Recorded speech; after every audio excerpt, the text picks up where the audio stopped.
Praise the Lord. கர்த்தருடைய பரிசுநாமம் மகிமைப்படுவதாக.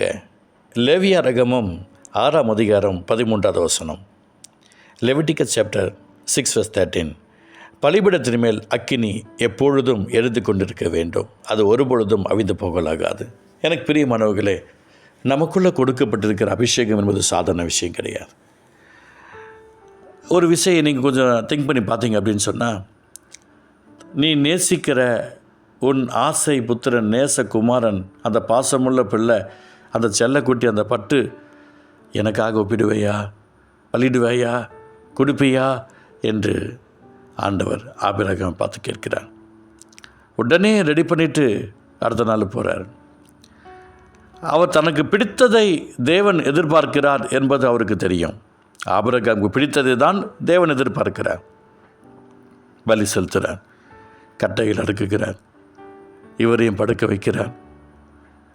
கை ஓங்கி நீட்டு நேரத்தில், ஆபிரகாமே, பிள்ளையிடம் கையை போடாதே, நீ இப்போது தேவனுக்கு பயப்பட நடந்திருக்கிறேன்.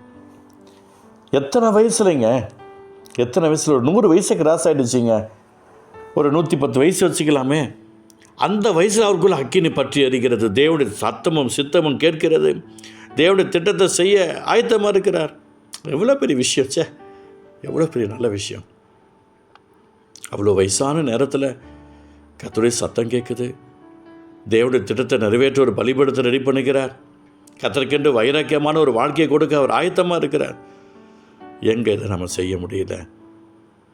எனக்கு பிரியமானவர்களை உங்களுக்கு நான் சொல்லிக்கிறேன், இயேசுவின் நாமத்தினால பலிபீடத்தில் அக்கினி இருந்து கொண்டே இருக்க வேண்டும், அழிந்து போகக்கூடாது. எலியா தீர்க்கதரிசி ஒரு பலியை செலுத்துகிறார், விறகை வைக்கிறார்.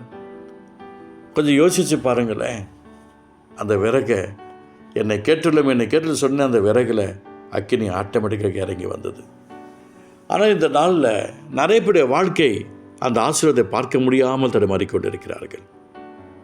நான் உங்களுக்கு சொல்லுகிறேன், எலியா ஜெபித்தவுடனே அக்கினி அந்த விறகு மேலே வந்தது.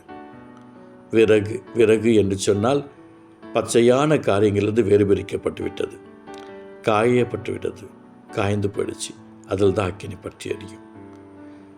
இந்த உலகத்தோடு ஒத்த வேஷம் தரிப்பது ஈரமான பகுதி. உலகத்திலிருந்து வேறு பிரிக்கப்பட்டது காய்ந்து போன பகுதி. அந்த காய்ந்து போன பகுதியில் அக்கினி பட்ட உடனே பற்றி எறிய ஆரம்பிக்கிறது. கிறிஸ்தவ வாழ்க்கையும் அப்படி தான். தேவனுடைய சத்தத்துக்கு சித்துக்கு செவி கொடுக்க முடியாத நம்முடைய சிந்தனைகள், எண்ணங்கள், இயக்கங்களை அவர் விரும்புகிறபடி நம்மை அர்ப்பணிக்க வேண்டும். எனக்கு பிரியமானவர்களே, கொஞ்சம் யோசித்து பாருங்களேன். தேவனுக்காக ஓடுவது என்பது சாதாரண விஷயம் கிடையாது.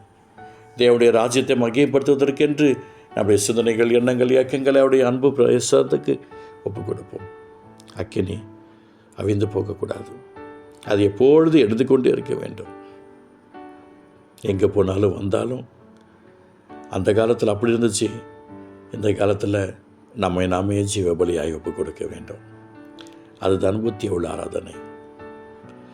நம்மையே ஒப்புக் கொடுக்க வேண்டும், நம்மையே அர்ப்பணிக்க வேண்டும், நம்மையே தேவனுடைய சத்தத்துக்கு சித்துக்கு செவி கொடுக்கபடியாக ஒப்புக் கொடுக்க வேண்டும்.